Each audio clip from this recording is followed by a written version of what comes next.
Praise the Lord. Hallelujah.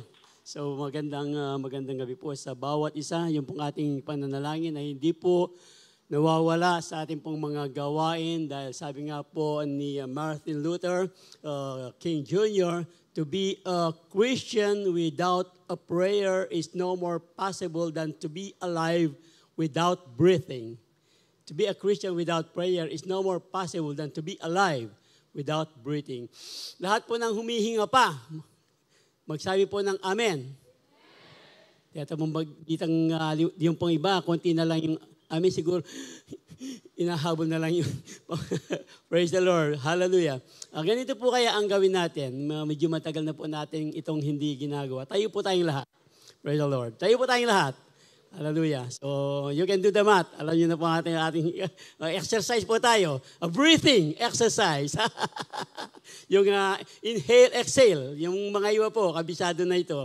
Yung inhale, exhale. So, patagalan po tayo ng hininga. O, sige. 3, 2, 1. Inhale. Exhale. Ulit. Inhale.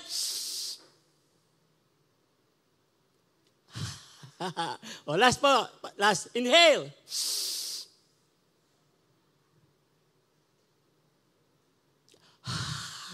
Praise the Lord. Praise the Lord. Lagay po natin yung ating mga kamay dito sa dibdib. And then, ganito po gagawin natin. Bless the Lord. Oh, my soul, open our heart, and bless the holy name of God. Let everything that has breath praise the Lord. Hallelujah! Hallelujah! Yung pong inawit natin kanina, let everything that has breath, praise the Lord! Let everything that has breath, praise the Lord! Palakpakan ang Panginoon, for this is the day that the Lord has made. We will always rejoice and be glad in it. Hallelujah! Praise the Lord! Tayo po ay makakaupo na. Amen! Woo! Hallelujah! Ang ating pong pananampalataya naman ay talagang nasusubok maging sa ating pong pananambahan. Buti na lang po medyo yung pag-ulan ay tumitigil na, pero kahit po maulan, kahit po malamig, magpainit po tayo sa ating pananambahan at sa ating pong pananatili, panghahawakan po sa mga pangako ng ating dakilang Diyos na ating pong pinag-aaralan sa mga nakaraang buwan. Pangatlong buwan na ata ito ng ating pinag-aaralang mga great heroes of the Bible, mga believers, mga believers with unfailing faith. So napag-aralan po natin, sino ba? Si Noah, si Moses, si Jehoshaphat, ang dami, no? Sino pa? Last Sunday, sino yung pinag-usapan natin? Si Esther. Meron palang babae talagang merong matibay na unfailing faith. At hindi po tayo mawawa. Mga babae, huwag po kayong mawalan ng loob. Gagamitin po tayo ng ating Panginoon sa kanya pong larangan, sa kanyang ministeryo. Amen! Woo! Hallelujah! Praise the Lord. At ito pong gabing ito, kilala niyo na kung sino po yung ating pag-uusapan. Actually, baka sa inyo, narinig ko na yan. Gas na yung karakter na yan. Pero dito po sa ating pag-aaralan, si Job po ang ating pag-aaralan. Sabi ko na nga ba, si Job, alam ko nang mangyayari dyan. Si Job, ang sabi ni Job, ano ba ang sabi ni Job? Pupurihin lang ba natin ang Diyos sa mga pagpapala? Yun po ang madalas nating naririnig, hindi ba? Kahit sa mga pagsubok, sabi po ng salita ng Diyos na madalas po nating marinig bilang halimbawa ng pananampalataya ni Job. Ang kanya pong matinding pananampalataya, the unfailing faith of Job. Alam po naman nakakasi natin, base po doon sa kasaysayan po ni Job, na siya po ay isa talaga namang matuwid, blameless, ang sabi po ng kanyang salita. At doon po sa brief story po ni Job, alam po natin doon sa kasaysayan, doon sa unang bahagi ng Job, andun po doon sa langit, yung mga angels, kasama ang Diyos, kasama din si Satan. At ang ating pong Panginoon, nakita mo na ba ang aking servant na si Job, ipinagmamalaki po ng Diyos kay Satanas si Job sa kanya pong matinding pananampalataya. At dito po tayo huhugot ng ating pag-usapan, pagbubulay-bulayan ngayong gabing ito. Tayo po'y manalangin. Salamat po, dakilang Diyos. Muli sa gabing ito, sa isa pong maikling pag-aaral, pagbubulay ng iyong mga salita. Aming pong dalangin, O Diyos, patuloy maging bukas ang aming mga puso, ang aming mga pandinig, buong kaluluwa sa iyong mga katotohanang ituturo at bibigay sa bawat isa sa amin na aming pong magagamit. Tibay pananampalataya sa aming pong pang-araw-araw na buhay. Kasama po ng iyong lingkod na gagamitin. Aming pong dalangin na sa gabi ito, walang ibang may tataas, may dadakila, maliban sa iyong dakilang pangalan.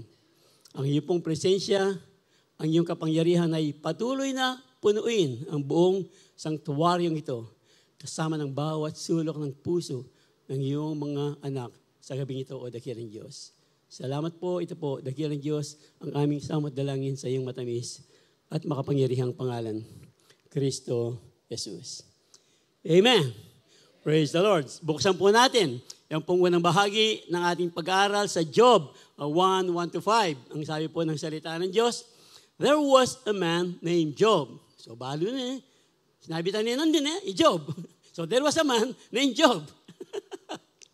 Nakatira po siya sa land of Uz.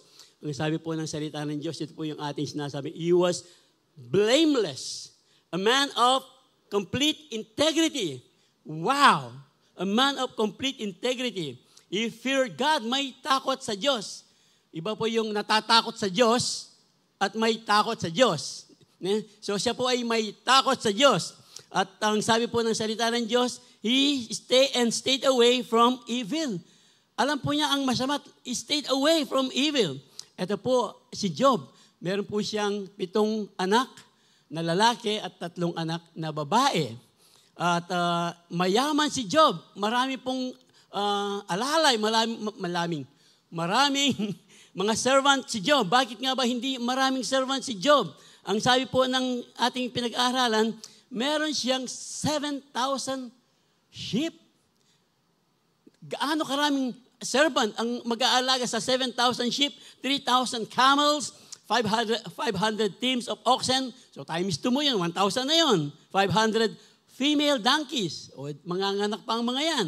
Anyway, tuloy po natin. At ang salita po ng Diyos, Job's sons would take turns. Pag nagpipiesta, pag nagpa-party, ang mga anak ni Job, nagpapalit-palitan kasama ng kanyang mga anak na babae para po sa mga handang kanilang ginagawa.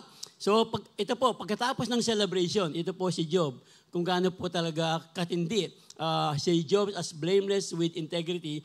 Katapos po ng mga kasayahan, meron pong laging ginagawa, regular na ginagawa si Job, a regular practice. Ang ginagawa po ni Job, ang sabi po ng ating pinag-aaralan, he would get up early in the morning and offer burnt offering for each of them. Sa lahat ng 10, nag-offer po siya ng burnt offering. Dahil sabi po ni Job, for Job said to himself, baka ang aking mga anak, perhaps my children have sinned at nagkasala sila laban sa Diyos at sa kanilang puso. So ito po ang ginagawa ni Job. Bakit? Pero wala ba kayong napansin ba? Si Job, siguro nga, dahil alam ni Job, siya ay blameless, righteous, integrity. So alam niya, yung kanyang mga anak lang ang nagkakasala. Dahil para sa kanya, siya po ay matuwid. Mamaya po, dito po tayo makakakita ng ibang mukha ni Job. Alam po natin si Job talagang blameless, with integrity, unfailing faith po ang pinag-aaralan natin kay Job. Pero mamaya po, meron po tayong makikitang another face. Ano ba yung another face? Basta, alam niyo na yun. Ibang mukha po. Meron akong gustong sabihin, pero yun na lang. Ibang mukha po ang ating mong makikita sa buhay po ni Job. At matututo po tayo sa kanya pong pananampalataya na meron pa palang yung pong unang bahagi, 1 and 2, yung pong sabi niya nga niya sa kanyang asawa, pupurihin lang ba natin ang Diyos sa mga magandang bagay, kahit sa mga pagsubok, pupurihin natin siya. Praise the Lord. Alam po natin ang kasaysayan, ang kwento, ang mga salita ng Diyos. Pero mamaya po, makikita po natin, mas titindi pa pala. Meron palang mas ititindi ang pananampalataya po ni Job. Dahil po dito po sa ating pag-aaralan, alam po natin, inalaw po ng Diyos ang mga pagsubok na dinanas, pagsubok, mga trahedya sa buhay ni Job. Kaya nga po si Job, ayon po sa ating pinag-aaralan, hindi po siya nagkasala. Job did not sin but worship God even in the midst of severe tragedy. Severe tragedy. So, buksan po natin, muli po nating balikan yung mga trahedyang dinanas ni Job. So one day, ang sabi po dito po, mahaba-haba po ito, 1 hanggang 21. Pero siguro po, ibabasa po tayo ng mga ilang bahagi. Alam po natin yung kwento, yung isang araw, andun daw sa langit, ang ating ang Panginoon, ang mga angels, at si Satan, sabi ng Diyos kay Satan, nakita mo na ba? Si Job, ang aking servant. Yan, blameless yan, ang sabi po niya. At sabi mo na, have you considered Job? There is no one on earth. Ala siyang kalupa. Ala siyang katulad. Wala kang katulad. Si Kristo po yun. Pero dito, bakit? Hindi na po rin kakatamang magkanta. Anyway, hindi mo kakatamang magdalit. Have you considered my servant Job? There is no one on earth like him. Wow. Sino kaya ang pwedeng makapagsabi sa atin? Nakita mo na ba si Peter, si Robert? Wala siyang katulad. Sino ba? Wala siyang katulad. Blameless, upright, and who fears God and shuns evil. Yung pong ating introduction kanina. So, sumagot po si Satan. Si Job ba magkakaroon ng takot sa iyo nang wala lang? Si Job ba magkakaroon ng takot sa iyo nang wala lang? Siyempre, ang sabi po ni Satan, sabi na ni Satan sa Diyos, kasi kaya siya ganyan, blameless, integrity with integrity, pinagpapala mo kasi siya. Binabakuran mo pa siya ng mga pagpapala, tapos yung kanyang mga negosyo talagang pinaparami mo ang kanyang negosyo. Paano naman siyang hindi magiging gano'n ang kanyang pagkatao, blameless, integrity. Subukan mo, sabi po ni Satan. Ang sabi po niya, but now, sabi po ni Satan sa Diyos mo, but now, stretch out your hand and strike everything he has. Strike everything he has. Nasabi ko sa iyo, ang sabi po ni Satan, hindi ka lang niya tatalikuran. Susumpain ka pa niya. Susumpain ka pa niya. He will surely curse you to your face. Ay kasi kanalob ni Satan. Inuutusan ng Diyos. Sabi niya, stretch out your hand. Strike everything he has. Parang familiar, di ba? No, sa Matthew 4:4, nung pagkatapos ng temptation, 40 days, 40 nights temptation ni Jesus, kung talagang ikaw ang anak ng Diyos, gawin mong tinapay itong bato. Di ba? Pero dito po, hindi naman sumunod ang Diyos kasi, siyempre, pag sumunod ang Diyos kay Satan, parang nagpa-under siya kay Satan. Ang ginawa po ng Diyos, sabi po ng Diyos, the Lord said to Satan, binigyan po si Satan ng pahintulot ng ating Panginoon. Ang sabi niya, very well, very well. Sige. Everything is in your power. Kaya lang, nabigyan ng power ng Diyos si Satan, limited yung power. Hindi ibinigay lahat ang power kay Satan. Kasi ang sabi ng Diyos, but on the man himself, do not lay a finger. Huwag mo lang siyang papatayin. So, ito po, huwag mo lang siyang papatayin. Agad-agad, then Satan went out from the presence of the Lord. Agad-agad.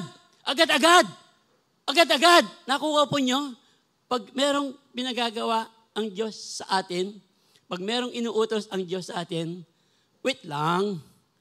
Ba't ako? Nagiging paniki tuloy. Ba't ako? May leisure, kwame ninang. Ba't ako, di ba yung paniki, ba't? Ba't ako nagiging paniki sila? O ito, lino po, kwatan Anyway, alam niyo po ang aking ibig sabihin, ang ating ibig sabihin din sa ating pinag-aralan. Merong mga pagkakataon, merong inuutos, pinagagawa ang Diyos sa atin. Tapos, sasabihin natin, Lord, pwede ba, sandali lang ba, pwede ba bukas? O parang gusto nating maghintay muna ang Diyos bago tayo sumunod. Pero si Satan, agad-agad dito po. Then Satan went out from the presence of the Lord. And then ito na po yun. Yung pong one day, natin yung kwento, yung pong kanyang mga anak, babae at lalaki ay meron pong kasayahan, wild parties. Hindi po wild parties, pero during those time talagang pag sinabing party, anything can happen. So, kayo na lang po ang gumawa ng Hindi po natin alam kung anong klaseng party. But yung one day when Job's sons and daughters were feasting, nagsasay sila, nagpipiesta sila, and drinking wine. So, anong klaseng party ito? Drinking wine. Doon po sa bahay ng kanilang oldest brother. So, ito po yung matindi. Ilang kaya ito? Yung pong kwento. Sige, basahin po natin ng mabilisan. Doon po nasa verse 14 na po tayo. Ito po yung mga trahedyang dumating sa buhay ni Job. The oxen were flowing, and the donkeys were grazing nearby, and the Syrians attacked, and the donkeys were grazing, tama ba? Okay, sandali. Tama ba yung binabasa ko? Tama siya, no? Masisilaw kasi Kenny ko niya basa. Okay, ulitin natin. 6:47 na tayo, 6:47. The oxen were flowing and the donkeys were grazing nearby, and the Sabaeans attacked and made off with them. And then they put the servants to the sword, and I am the only one who was escaped to tell you. Tapos hindi pa natatapos, sabi po ng isa, the fire of God fell from the heavens and burned up the sheep and the servants. And I am the only one who had escaped to tell you. Hindi pa siya natatapos. Ito naman ang isa, ang sabi po niya, the Chaldeans formed 3 raiding parties and swept down on your camels and made off with them. They put the servants to the sword, and I am the only one to tell you, Hindi pa siya natatapos. Ito na naman yung isa. Your sons and daughters were feasting and drinking wine in the oldest brother's house, when suddenly a mighty wind from the desert and struck the 4 corners of the house. It collapsed on them, and they are dead. And I am the only one who had escaped to tell you. 6:47. 1 minute.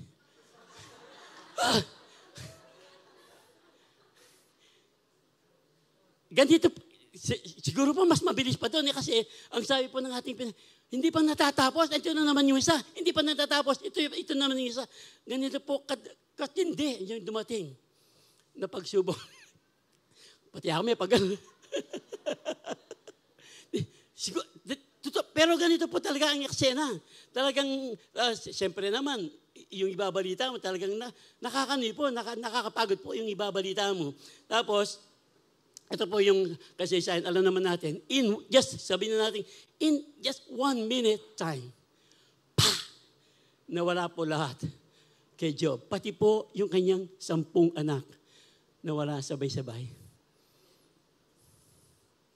Gaano kaya katindi? Tayo po, yung pong namawalan ng mga mahal sa buhay, lalo na po yung nauna yung kanilang mga magulang na naunang mamatay, tapos inililibing ng mga anak.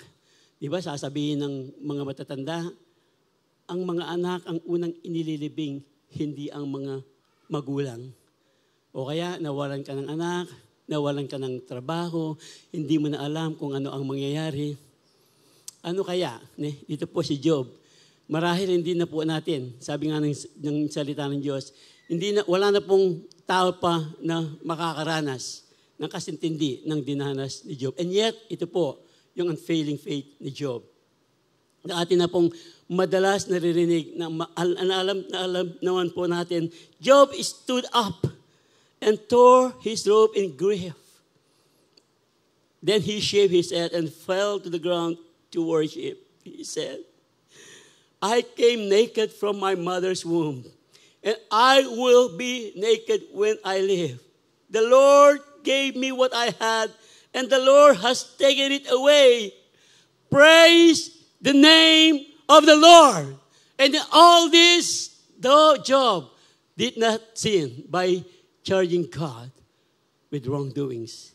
Hindi po singkanan, hindi po sinangkanan na ako sa kapampangan ko niya. Hindi po pinagbintangan, tama ba? Hindi po binalik ni Job sa Diyos ang lahat ng nangyari sa kanya. Ang sabi po ni Job, purihin ang Diyos. Ito po yung mahirap, pero ito pong sinasabi ng salita ng Diyos na pag tayo po ay dumadaan ng mga difficult times, be thankful. Sabi nga po ng Thessalonians, be thankful in all circumstances. Madali ba? Hindi po. Mahirap. Pero kasama po natin ang Diyos. Pag tayo po ay nagpapasalamat. Be thankful in all circumstances. Ito po yung God's will para po sa atin. That belongs to Christ Jesus. And if we belong to Christ Jesus, say Amen. Then magpapasalamat po tayo sa lahat ng mga bagay, kahit mga pagsubok pa yan. Hindi lang sa mga pagpapala tayo, magpapasalamat sa ating dakilang Diyos, even those difficult times. Be thankful for the difficult times. Be thankful for the difficult times because during those times, we grow. Amen. Doon po tayo lumalaki. Doon po, di ba, yung pong, life is like a photography. You need the negative to develop. Tama ba? Ay, hindi na uso yung negative ngayon. Sabi ko na, mayroong magsasabi, hindi na uso yung negative. Noon po yun. Yung pag nagpipicture ka, yung mayroong mga negative. Life is like a photography. You need the negative to develop. Hanggang walang negative, walang i-develop. Ganun po yun. Yung pong mga difficult times, yung mga paghihirap, mga pagsubok, yan po ang magpapatibay ng ating mga pananampalataya. Come on!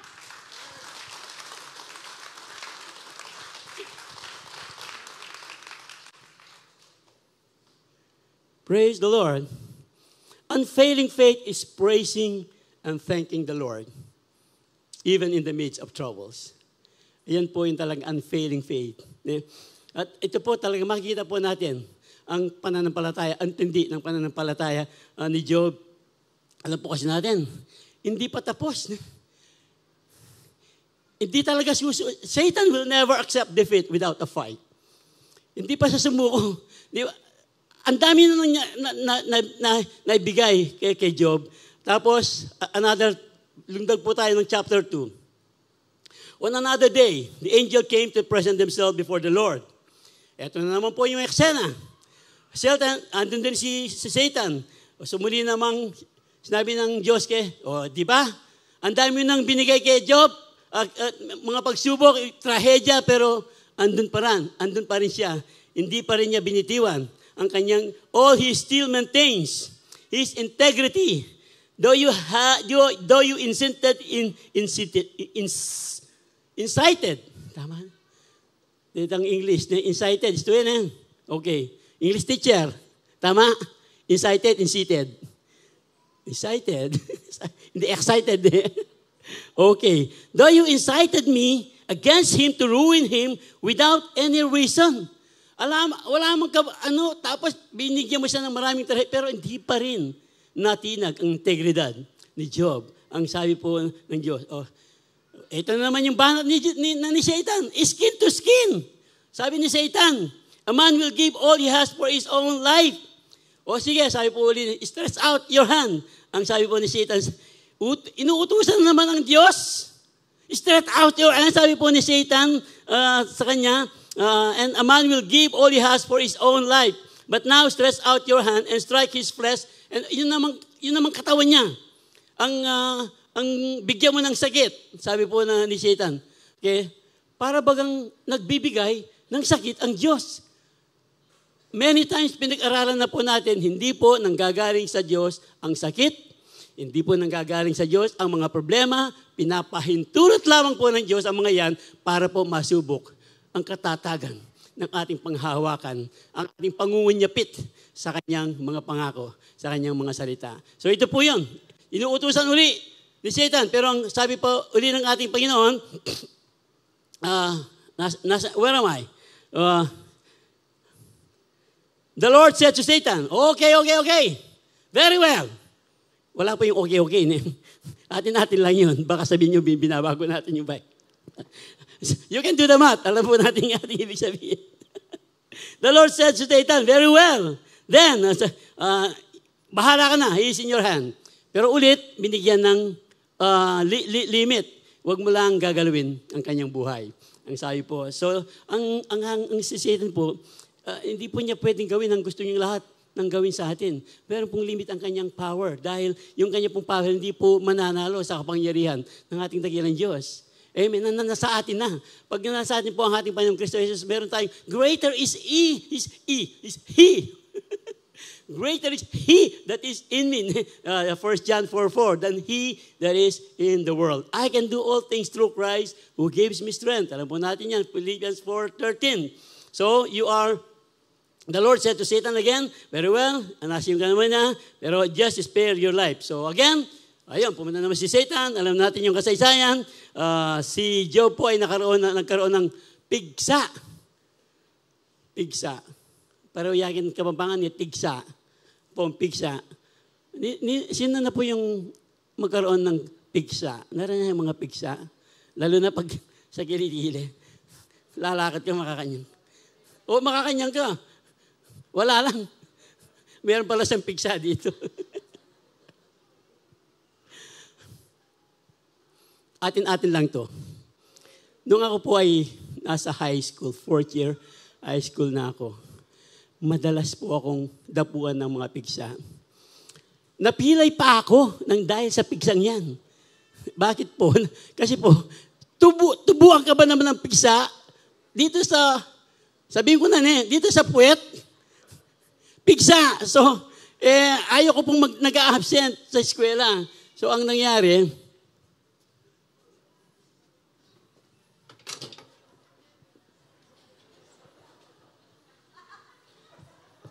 ganyan po. Abang ako, ayaw po talaga mag-absent. So, ako po talagang yung mga, nakaganyan po ako, nag-aaral po kami, yung isang, kalahati lang. Nakaganyan. Medical ko po, naghahawit ako. Tapos, nung umuwi ako, may spray niya po. Na-spray po yung isang pa ako. Nang dahil sa pigsa. Ay, nakikita niyo po, isang pigsa pa lang yun. Si Job, nagkaroon ng pigsa mula talampakan hanggang sa bumbunan. Buong katawan po. Matindi si Satan pag nagbigay ng...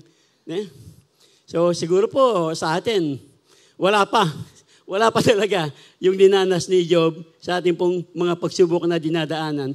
And yet, sabi po, ito pa yung matindi. Alam na natin yung kwento. Siguro, nang bigyan ng pigsa ni Satan si Job, siguro nagmo-morning pa si Job, naalala pa yung mawalan ka na nga ng sampungan, nakalahat-lahat. Nasa puso pa, nasa isip pa ni Job yung lahat ng mga nangyari. Kahit na talagang, sabi niya, pupurihin pa rin ng Diyos kahit sa mga ganitong pagkakataon. And then, ito na naman ang dumating. Kaya nga, pati yung kanyang asawa, siguro, nabusit na rin yung kanyang asawa. O Job, di ba? Are you still maintaining your integrity? At andyan ka pa Ken, Job, metedoreng anak na namatay na yung asapo natin, nawala yung lahat sa atin. Ayan, ang sakit mo. Siguro ayaw mang hawakan di ba? Paano mo nang hawakan yung sabi ng mga expert, yung mga sa mga scholars. Kung meron daw balat, yung langib sa Tagalog. Di ba yung pag meron tayong sugat, talagang may... Sabi po ng mga scholar, bakbakin mo raw ang balat na yun. Parang balat na yan. Bakbakin mo raw yung balat, isang buo daw lalabas sa buong katawan. So mamaya pong kakain kayo, huwag niyo munang isipin si Job yung kanyang mga pigsa. No?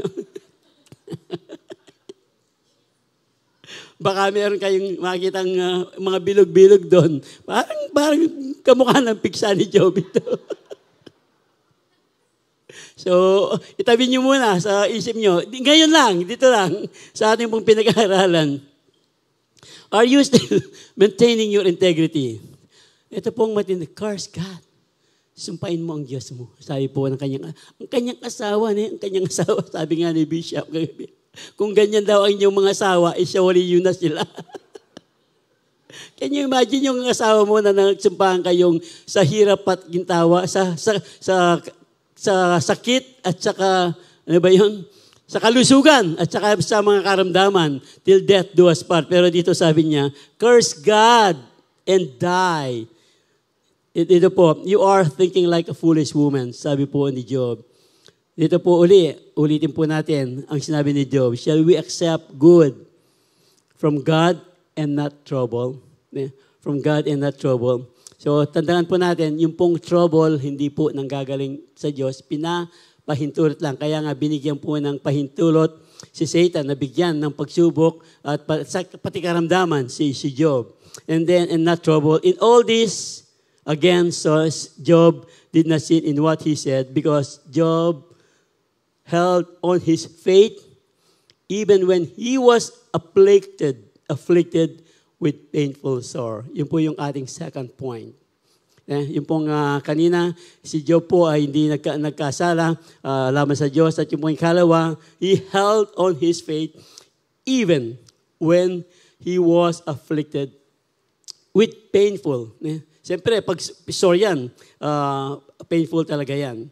So, ang question po dito, papasok dito po tayo magkakaroon ng a little twist na sinasabi ko po kanina na makikita po natin ang isang mukha, ang isang bahagi ng buhay ni Job. Si Job, ang sabi po ng ating pinag-aaralan, righteous, blameless, upright, feared God. Pero bakit? Bakit dumaan ng mga paghihirap si Job? Di ba, meron tayong mga question, why do the righteous suffer? Bakit nga kaya, no? Why do the righteous suffer? Bakit nga kaya? Samantalang sinasabi ng Diyos, doon sa Proverbs 10:3, the Lord does not let the righteous go hungry. Tapos, another Proverbs po, whoever walks in integrity, walks securely.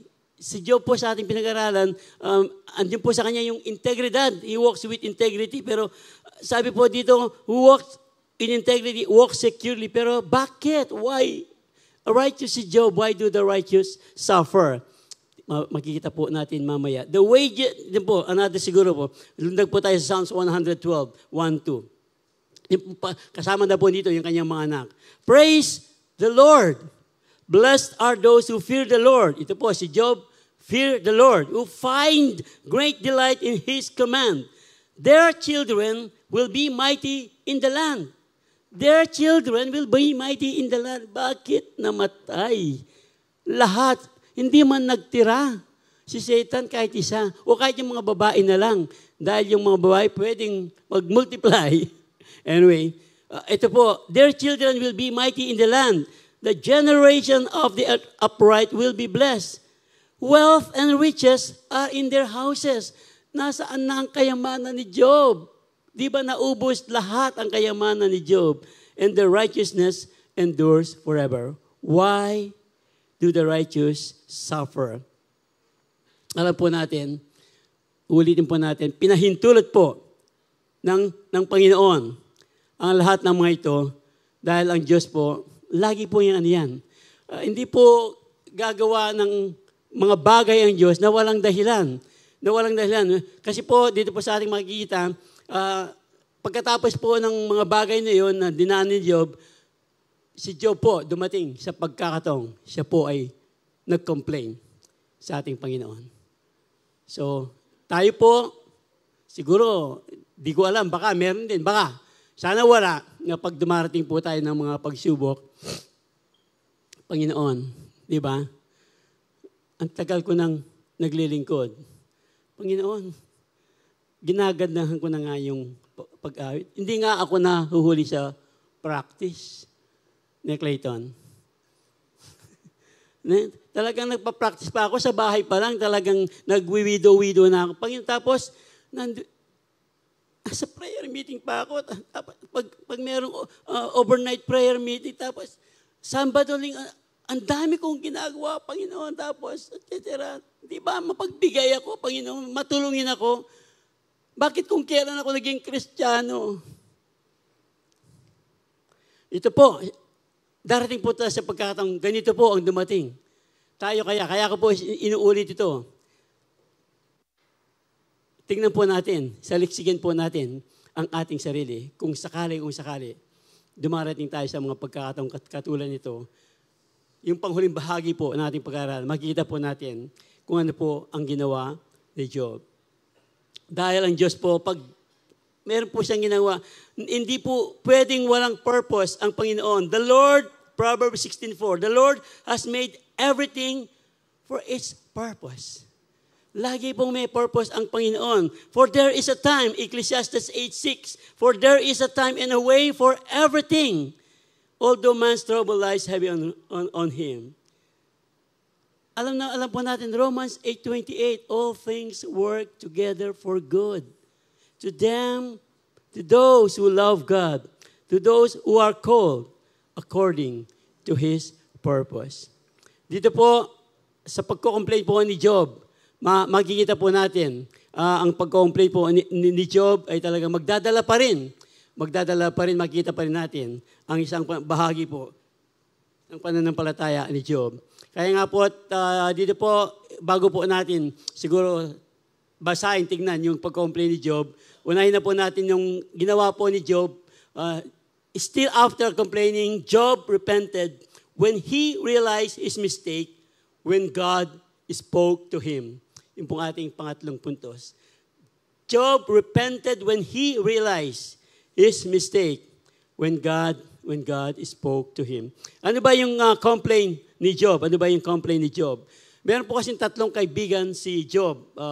Doon po sa kasaysayan, si Eliphaz, si Bildad, si Zophar. Hindi naman po malayo si Zophar. Malapit lang po, hindi siya so far.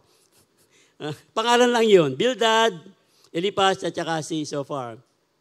So, kung babasahin niyo po, kayo po, itutuloy niyo po, dahil mahaba po, hanggang chapter 42 po 42 ito, baka isang buwan tayo dito, hindi pa tayo tapos. Hanggang chapter, basahin niyo po pag-uwi, yung pong aklat po ni Job. Ito po yung kanilang pagtatalo. Yung po kasing tatlong magkakaibigan na ito, sinasabi kay Job, ayan, pinaparusahan ka ng Diyos dahil sa iyong kasalanan. Hindi ba, ang sabi ng mga unang talata, si Job is blameless, is righteous, upright, may takot sa Diyos. Tapos sasabihin ng kanyang mga kaibigan, ayan, ikaw kasi. Familiar ba sa ating mga nararanasan? Pag meron tayong mga pagsubok na dinadaanan, ayan, siguro hindi ka na nagpe-pray. Siguro hindi ka na nagtatights. Miyersi naman. What lagi kaya bing tithes kikain eh? Ano po? Alam niyo po ang aking ibig sabihin. May mga pagkakataon pong dumadaan tayo ng mga pagsubok. And then, minsan, pamilya pa, mga kaibigan, ang mag-condemn sa atin instead na i-comfort tayo. Sila pa ang magbibigay na parang discouragement sa atin. Ito po, pero hindi naman nagpatinag si Job. Pinagmalaki pa rin ni Job ang kanyang katuwiran. Ang sabi po niya, I know, Job 12 na po tayo, uli tayo. Ang response po niya kay Zophar, well, I know a few things myself, and you are no better than I am. Wow!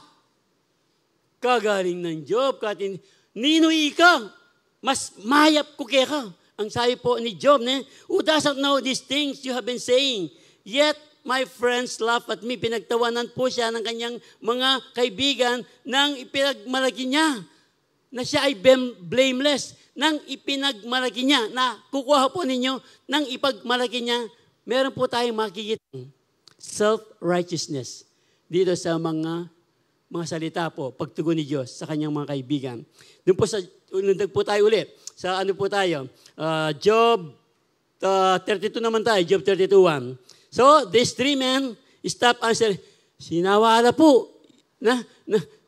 Nag-give up itong tatlong, dahil nga, tuwing may sinasabi sila kay Job, laging pinagmamalaki ni Job ang kanyang blameless, ang kanyang integrity, ang kanyang takot sa Diyos, na siya ay upright. Laging pinagmamalaki ni Job. So, dito pa lang makikita natin na merong sariling self-righteousness si Job. Sa 27 po, balik tayo sa 27. I will never admit you are in the right. Kahit mamatay na ako, sabi po ni Job, for my integrity, hindi ko bibitawan ang aking integridad. So, ang tindi po ng pagmamalaki ni Job sa kanyang sarili. Do not be unjust. Another po sa Job 6:29. For my integrity, kamukha po, for my integrity is at stake. Ito po ang sinasabi nating isang mukha ni Job. Na siya pala, matuwid nga naman siya, blameless sa pride. Pero sa kanya po, yung kanyang pagiging matuwid, yung kanyang pagiging integridad, may integridad. Nang dahil pala, akala po niya sa kanyang sarili. Meron po siyang self-righteousness, pagka-sariling matuwid. Pero dito po sa ating pinag-aralan, sa mga verses na po ito, yung pong self-righteousness ay hindi po katanggap-tanggap sa Diyos pag meron po tayong self-righteousness. Dahil pag meron po tayong self-righteousness, iisipin po natin, kaya natin to, hindi natin kailangan ang Diyos. Ganito po ang nangyari kay Job. Ang sabi nga po ng isang elder natin, habang sila po yung nag-aaral dito, alam mo, Pastor, sabi niya kay Pastor Manny, yung self-righteousness, ano yan, parang cancer, silent killer. Silent killer. Kasi po pag self-righteous ka, hindi mo naman talaga mamalayan eh. Lagi mong pinagmamayabang sa... Pati po, minsan pati yung ating church eh. Yung church, alam mo sa church namin, ganito. Alam mo, ako, ganito sa church namin, ako yung pinakamasipag. Sa church namin, yung mga kasama ko talagang ando na ako, tapos matatapos na, doon pala sila darating sa practice. Umiras na naman yung practice ni Clayton.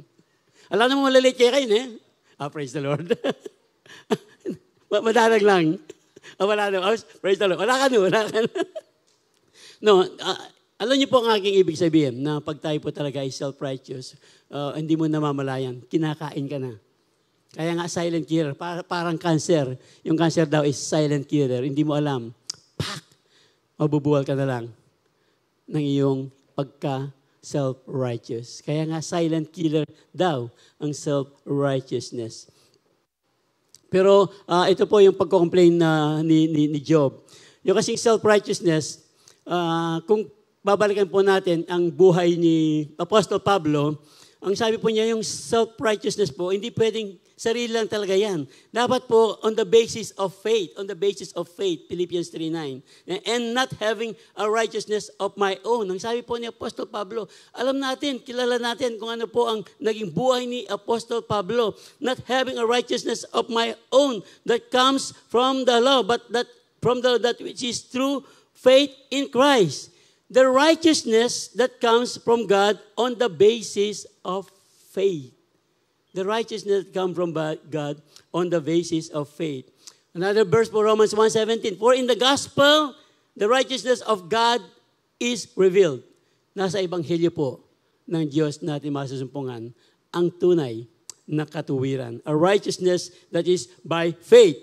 From first to last, just as it is written, the righteous will live by faith. Amen. Sige po, palakpakan ng Panginoon. Hallelujah. Dito po natin makikita, muli-ulitin ko po yung isang mukha po ni Job na dahil po siya ay nag-rely po sa kanyang sariling katuwiran. Dito po siya nag-complain sa Diyos. He made a complaint to God. After this, Job opened his mouth and cursed the day of his birth. Cursed the day of his birth. Ang sabi po, maya pangina kumibait. Hindi ko alam kung sa mga bata nito, Buti pang hindi mo na ako sinilang. Buti pang hindi na ako aking naging pengari, ay magulang. mga complain, mga mumunting complain. Pero dito po matindi po ang complain ni Job. Let me complain freely. My bitter soul must complain. Dito po talaga lumitaw ang isang kulay ni Job. Lumitay po ang isang kulay ni Job. Talaga pong dumating po sa kanya. I am disgusted with my life. Let me complain freely. My bitter soul must complain. Ito po, I will say to God, inaccuse pa niya ang Diyos don't simply condemn me. Sabi po niya sa Diyos, tell me, sabihin mo sa akin, ano yung meron ka laban sa akin? Why do you gain? Sabi po niya sa Diyos, sabi po nito, inom muna daw ako.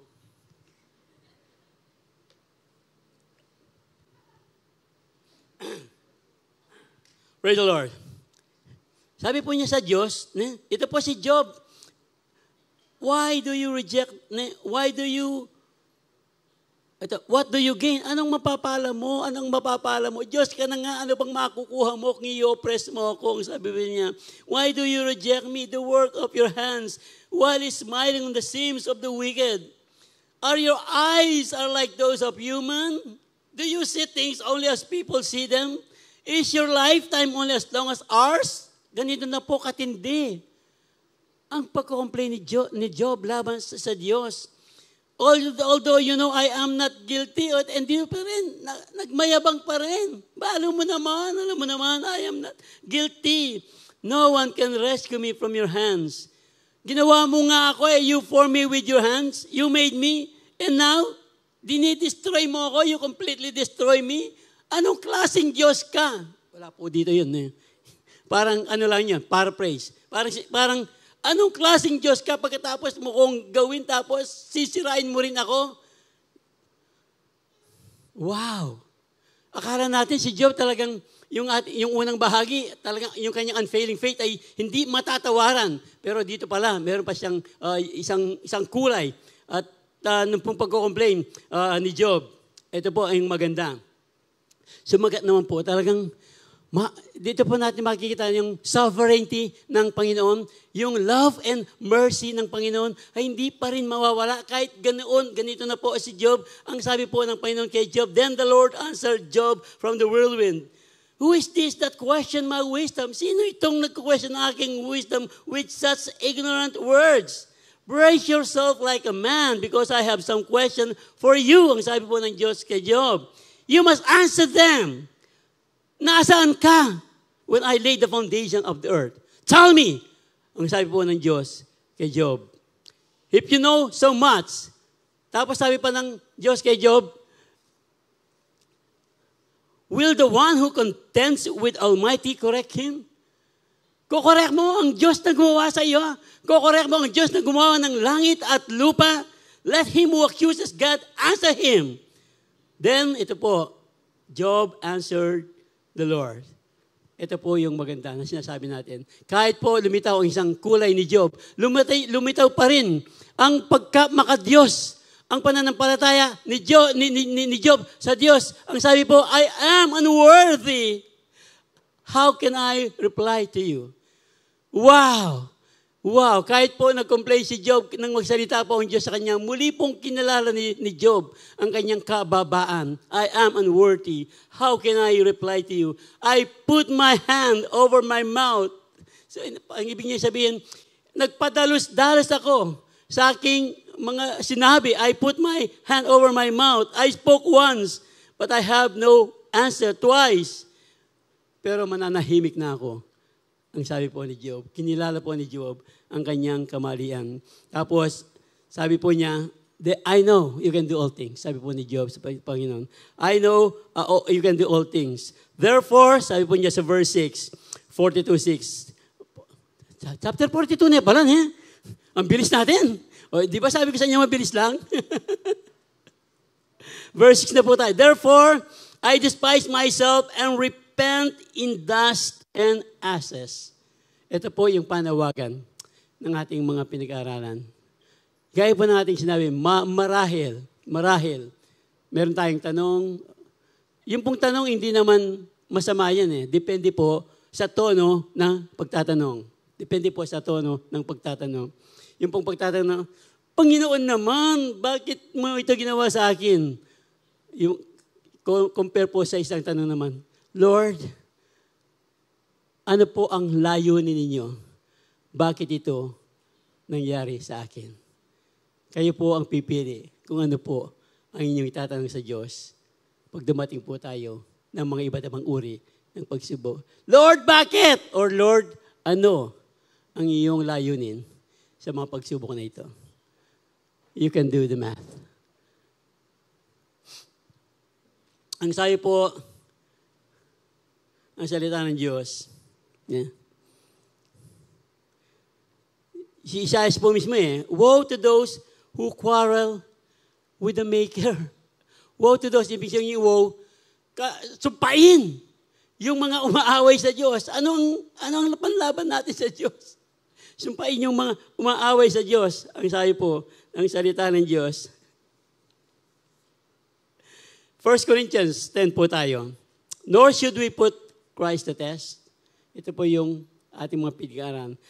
Nor should we put Christ to test, as some of them did and then died from snake bites. Alam po natin yung kwento na doon, yung po mga Israelitas, complain hanggang nagpadala ng ahas.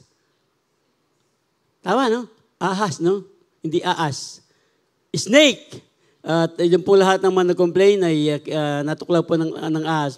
And don't grumble as one of them did, and then were destroyed by the angel of death. These things happened to them as examples for us. They were written down to warn us who live at the end of age.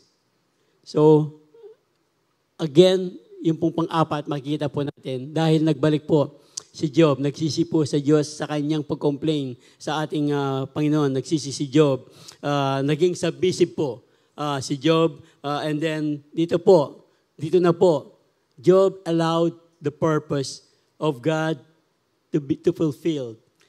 Inalaw po, pinabayaan na po ni Job na matupad po ang layunin ng Diyos sa kanyang buhay pagkatapos po ng mahabang mga pagsubok na dumating sa kanyang buhay. At hindi lang po yun. Alam po natin, yung pang-apat na tayo, no? Pang-apat, Job patiently endured his trials and was restored with double blessing. Ito po ang naging gantimpala. Nang kilalanin po ni Job ang kanyang pagkakamali, na-restore po kay Job yung nawala sa kanya. Hindi lang na-restored, dinoble pa. Dinoble pa ng Panginoon. Dahil si Job po, pati po yung kanyang mga kaibigan, ipinanalangin ni Job yung kanyang mga kaibigan. When Job prayed for his friends, the Lord restored his fortune. In fact, the Lord gave him twice as much as before. Alam po natin, kanina, 7,000 yung kanyang ships, tama ba? Ngayon, times 2. You can do the math. 3,000, naging 6,000. Ano pa ba? Yung 500, ano ba yun? Yung 500 teams, teams of oxen, naging 1,000. At yung 500 female donkeys, naging 1,000 ulit. Tapos, he gave Job 7 more sons. Binalik ni Job, ng Diyos, kay Job, yung nawala niyang mga anak, at 3 daughters. Di ba doble? Bakit 7 lang? Bakit 3 lang? Ewan ko. Ang Diyos po ang nakakala. Pero ito po yung siguro yung ano dito. Yung po kasing nauna, siguro ano lang to, parang just reading between the lines. Nung po kasing nawala yung mga anak ni Job, 7-10, nagpa-party sila, drinking and feasting. So, yung po kanilang buhay marahil ay talagang hindi kagaya ng kanilang tatay na blameless. Kaya nga palagi silang ipinagpe-pray ni Job. Na nagkasala sila, marahil na nagkasala sila. Pati yung kanyang asawa na talagang yung kanyang mga anak, nang ibalik ng Diyos, ito po, nang ibalik ng Diyos yung mga kanyang mga anak, ang sabi po ng verse 15, in all the land, no woman were as lovely as the daughters of Job. Wala na raw gaganda pa sa mga anak na babae ni Job during those time. Ito po marahil ang naging double na pagbabalik ng Diyos sa kanyang sa mga nawala kay Job. Praise the Lord. So tayo po, lahat naman tayo dumadaan ng mga iba't ibang uri ng pagsubok. So kung sabi po ng salita ng Diyos, mapalad daw tayo. Blessed are the one is the one who persevere.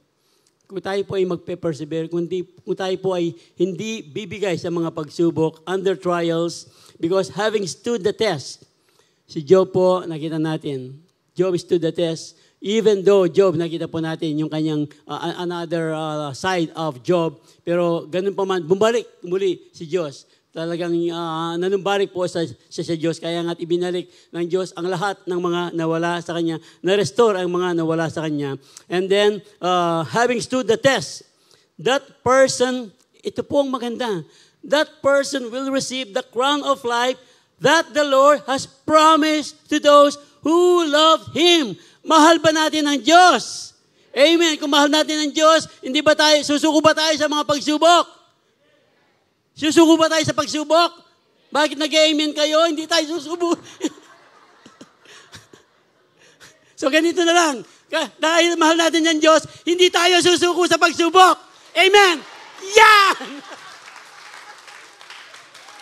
Medyo nalito lang. Hindi naman yun ang ibig nyo sabihin eh. Yung talagang ibig nyo sabihin, amen, hindi tayo susuko sa pagsubok. Baka ganun ang pagkadinig nyo kanina. Praise the Lord! Palakpakan ng Panginoon. Oh! Hindi kasi kabilis magsalita yung Pastor Jack, yung malilito ko tuloy. Praise the Lord. You know we count as blessed those who have persevered. Blessed po tayo kagaya po ng pagsubok na dinanas si Job. Job po ay naging blessed po. Tayo rin po ay magiging blessed. Patient endurance is what we need now. Patient endurance po ang kailangan po ng bawat isa sa atin. Unfailing faith in God alone is the key to overcoming trials. Ito po ang panawagan ng ating pinag-aaralan. Unfailing faith kanino po? Sa Diyos. Para po ito yung susi para ma-overcome po natin ang lahat ng mga pagsubok na dumarating sa ating mga buhay. Amen! Woo!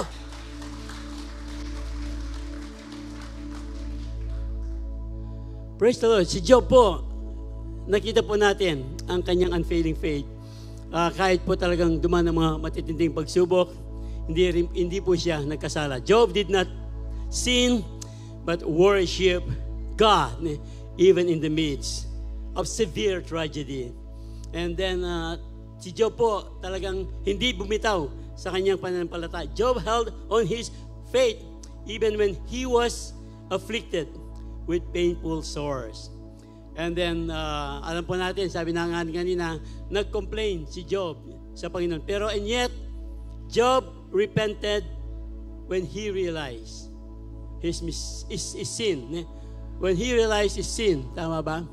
When he realized his sin, when God spoke to him.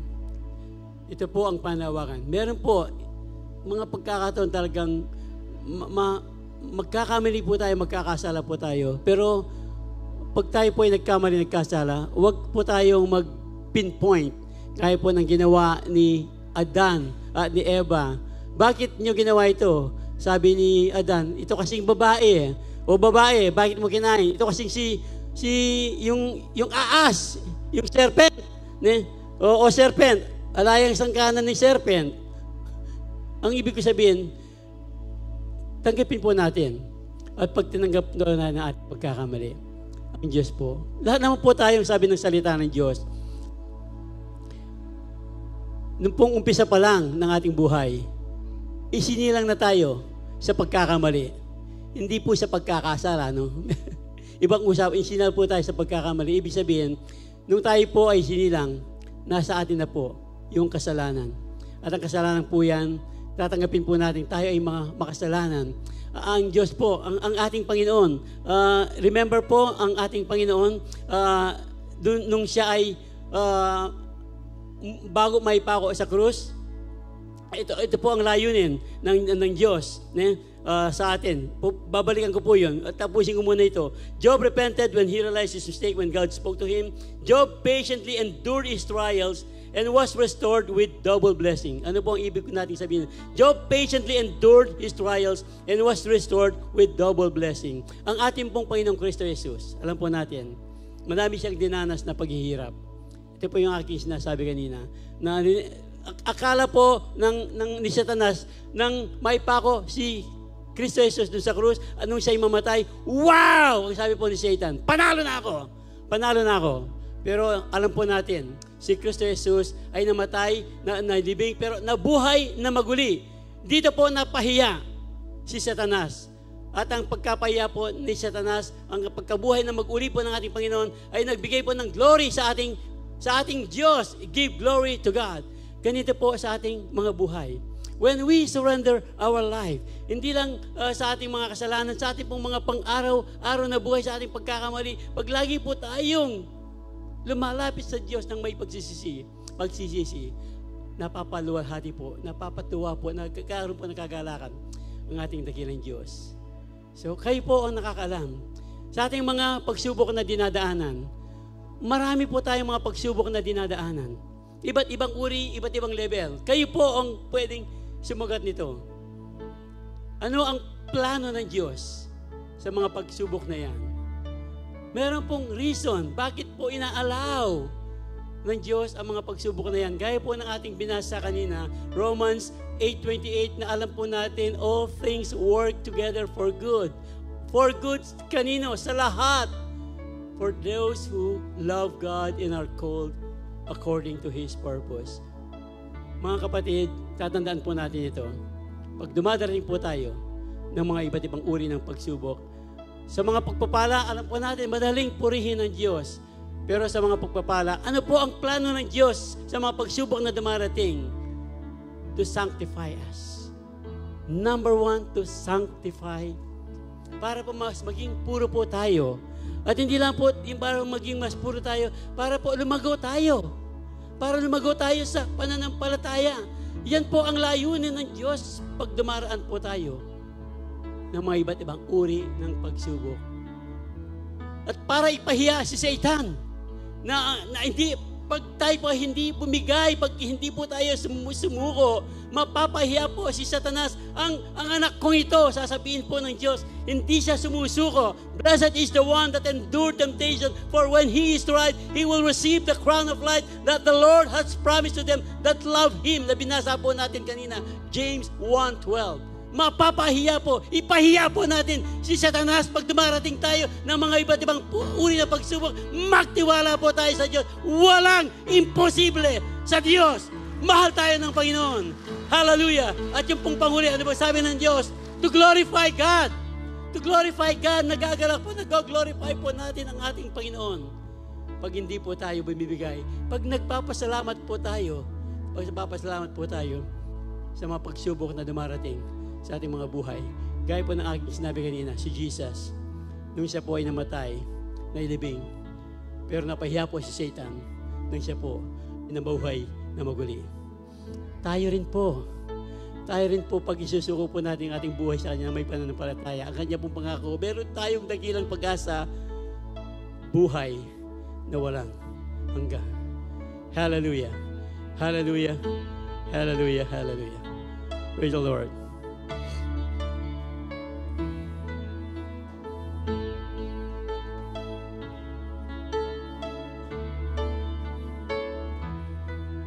Sa lahat ng panahon, Diyos ka sa amin. Sa lahat ng oras, nariyan para sa amin. Panginoong Jesus, purihin ka. Dakilain ka sa buhay ko. Di nagbabago, Diyos ka sa amin. Tanging sandigan, nariyan para sa amin. Panginoong Jesus, maghari ka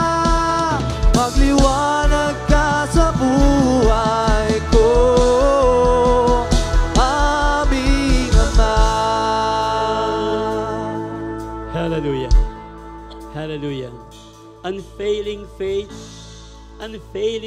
is doing good things in the grace of God. In the grace of God. Sabi po ng talata ng Diyos, Revelation 22 po, alam ko, I know your deeds. Sabi po, I know your deeds, your hard work, and your perseverance. Alam ko rin, I know that you cannot tolerate wicked people. That you have tested those who claim to be apostles, but are not, and have found them false. Ito po yun. You have persevered and have endured hardship for my name, and have not grown weary. Pero doon po sa panghuli, meron pong habilin ang Diyos sa atin. Huwag daw po nating iiwanan ang ating unang pag-ibig. Dahil may layunin po ang Diyos sa bawat isa sa atin. Last verses. If you may, 1 Peter chapter 1, 6 and 7. 1 Peter chapter 1, 6 and 7. Ito po yun. Pakaan po natin. In all these things, you greatly rejoice, though now for a little while, you may have had to suffer grief in all kinds of trials. Next line. These have come so that the proven genuineness, patutunayan po nito, yung mga pagsubok, the proven genuineness of your faith, of greater work than gold. Mas mahalaga po sa Diyos ang ating pananampalataya kaysa sa maginto ng mundong ito. Of greater worth than gold, which perishes, nawawala po ang magintong yan, even though refined by fire, may result in praise, glory and honor when Christ Jesus is revealed. Be truly glad. There is a wonderful joy ahead. Even though you have to endure many trials for a little while, these trials will show that your faith is genuine. It is being tested like fire tests and purifies gold. And your faith is far more precious to God than mere gold. And when you endure, when you succeed after these many trials, ang sabi po ng salita ng Diyos, wow, it will bring glory and praise and honor when Jesus Christ is revealed to the entire world. Balikan po natin si Job. Bakit po pinahintulot ng Diyos na dumanas? Alam na ng Diyos si Job ay blameless, mayroong integrity, pero meron pa pala. Pinahintulot po ng Diyos para ipakita kay Job na meron siyang self-righteousness. Pagkikita po ng Diyos sa ating mga buhay, kung anong nasa atin, ililitaw po ng Diyos yan, kung ano yung ating mga pagkukulang. And when we realize that, iniintay po ng Diyos na tayo ay lumapit sa Kanya ng may pagsisisi. And then God promise ang Kanya pong kapatawaran. Ibibigay po ikagawad sa bawat isa sa atin. Amen! Sa lahat ng panahon, Diyos ka sa amin. Palakpakan ang Panginoon. Hallelujah!